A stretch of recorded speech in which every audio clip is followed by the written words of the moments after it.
Okay, since there's a lot of information in the collective right now about repeating old limiting belief systems, and we're getting more conscious of using our minds and brains as computers and seeing how we play out these old scripts.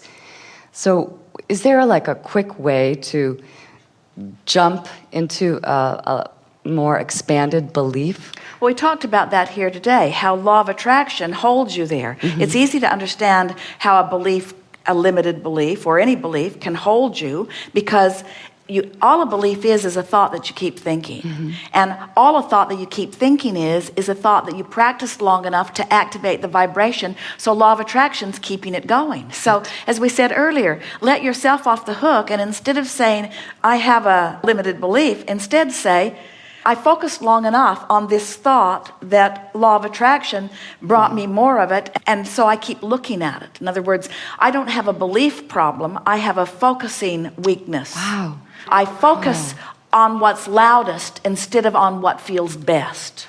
Wow. That's powerful. It's a squeaking wheel thing, isn't it? I focus on what's loudest instead of on what feels best. Think about that even with your children. Often, when they're the most unhappy, then you deal with it. If we were standing in your physical shoes, our children would receive our undivided attention when they're joyful, and they'd get nothing from us otherwise, because we wouldn't go out of the vortex to play with them. But in fairness to the children, most of the time they're out of the vortex is because you were out first. Children woke up in the vortex. It was ornery mom they encountered, you see, or ornery teacher that they encountered. Children are much more likely to be in the vortex. Now, that's not to say that they don't have their moments too, and let's forgive them for having them, because they were born to do that. But when you get all of this into perspective, don't you feel empowered? Don't you like knowing about your vortex? Don't you like knowing who you really are? Don't you like knowing what your emotions tell you? Don't you like knowing that you can think the thought that you choose? Don't you like letting yourself off the hook by saying, well, this thought's easier to think because I've been thinking it longer, but now I recognize, now that I'm aware of how I feel, that this thought that's easier to think isn't serving me very well. So because I care about how I feel, because I care about my alignment, because I care about my influence to others, because I care about teaching from inside the vortex, I'm going to bite the bullet a little bit, and I'm going to choke on some of those stories, and I'm going to tell better feeling stories. What trips so many of you up is that it sounds like we're saying, stop thinking that and start thinking that. And in fairness, friends, that's not possible. If that is way over there feeling that bad, you don't have access to what's way over there feeling that good. You've got to sort of warm up to it.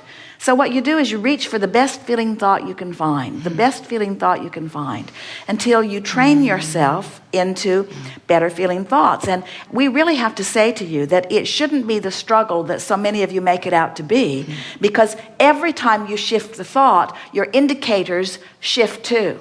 So when you feel a little better, life gets a little better. And when you feel a little better still, life gets a little better still. And when you feel a little better, life gets a little better still. And all of you would move quickly into the vortex if you would mind your own business and only pay attention to what you're thinking and feeling and what's coming back to you. But you're so interested in what others are doing and what others are thinking that you don't allow yourself the momentum. You start the momentum and then you say, oh, look over there.